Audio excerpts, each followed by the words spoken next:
It's Justin Lai, the oil guy. Don't be rude, be crude. Hey, this is Justin Lai, the oil guy. You know, the other day, one of my friends asked me how does one get into oil well investing, and I thought I'd make a series of videos on that later on. But I was thinking about my experience, and I remembered how one should definitely not get into oil well investing. And today, I'll just talk about how I encountered what I consider the deal from hell. I say that half jokingly, but it was a really bad deal, and it was very terrible for the investor. And this is early on in my oil career when I first started looking into deals. Somebody approached me saying that they had a really wonderful deal, and they had an energy fund. So for you to join that fund, he would have to take a large cut of your investment just for you to put your money in his fund. So that was the first red flag. I thought I avoided that and got a decent deal by doing a joint venture with him. And then he also let me know that in this deal we have some competition against this bigger oil company. They're going to pay a lot, and in order to get this really wonderful drilling deal, and he claims they found a ton of oil. This is going to be the biggest thing since like Saudi Arabia or some like ridiculous statement like that, right? That should have been a second red flag. Now this whole time I thought he was the operator, and he claimed to be as well. He claimed that he's going to be the one that's doing all the drilling and all the managing the program to produce oil. But it turns out he was just a promoter, and a promoter is basically someone who just sells a deal. He gets a cut of your investment, and they typically make money whether you get your money back from your oil investment or not. So always be careful about that. But what I end up doing is that I have my geologist meet with his, and they talk about the deal, and we go through a bunch of maps, and it seems like there's a very high chance that there is oil in that area. Next thing, we go to the deal terms, and man, they were so bad. Like I can give you a few. Pretty much anything, any type of burden that could be put on the investor was there.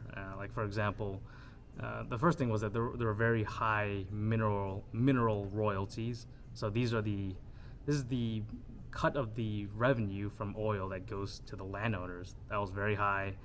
On top of that, there was something called the overriding royalty interest for that promoter, meaning that they also get a cut of the revenue without paying any of the costs of managing the well.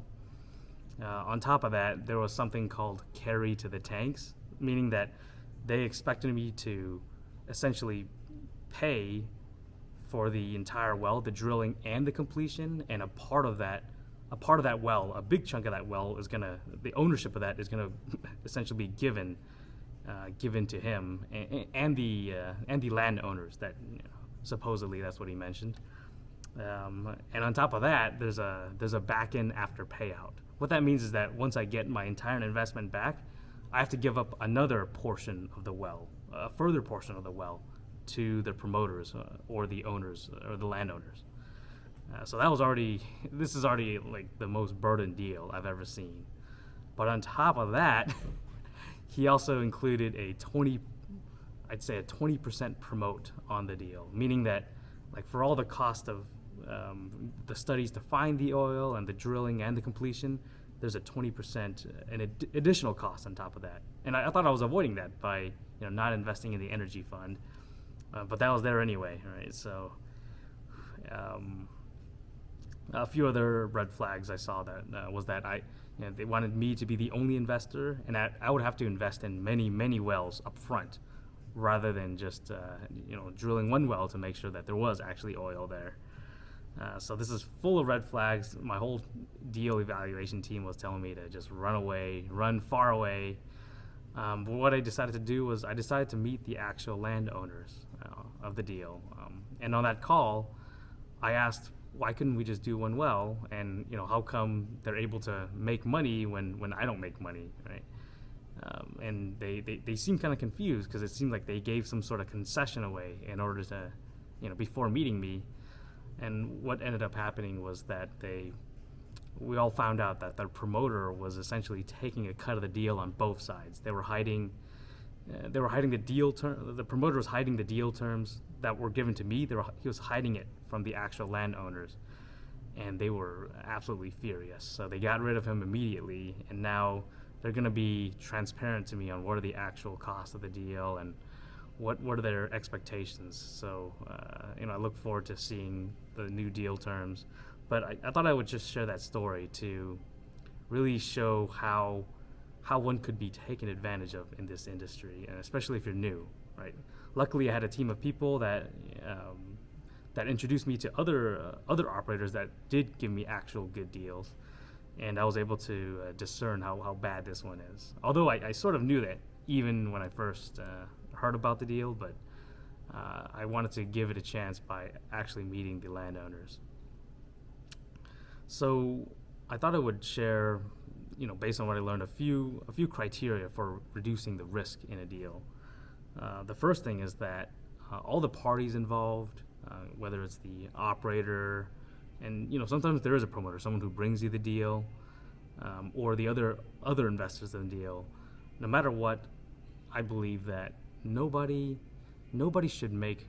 There should be no scenario in which one party makes money and the other one loses, because that causes a lack of alignment. So whether the well is a failure or there needs to be additional costs to finish drilling the well, nobody should be benefiting off of that. And ideally, we should all be rewarded when we hit a great well. Now that's the first thing. Now, to say that it does cost money to generate a drilling deal. Like land needs to be acquired, or the drilling rights need to be acquired, and also studies need to be done to identify the oil. I think it's fair for an investor to cover some of those costs, or their proportional share of those costs, those sunk costs. That's understandable. But ultimately, we have to be aligned on all the different scenarios, all the different outcomes that could happen on the deal.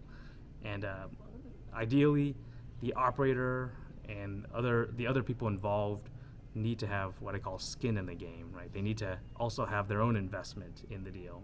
That would be ideal. So overall, that's my story of the deal from hell. I think that I might be able to work something out with the landowners, and something that's definitely more fair. Just be very careful when you start looking into oil and gas investments, and I strongly recommend that you have to educate yourself first. I'd start reading books and talking to people that have experience in the industry. That's it for now. Justin and I, Oil Guy, signing out.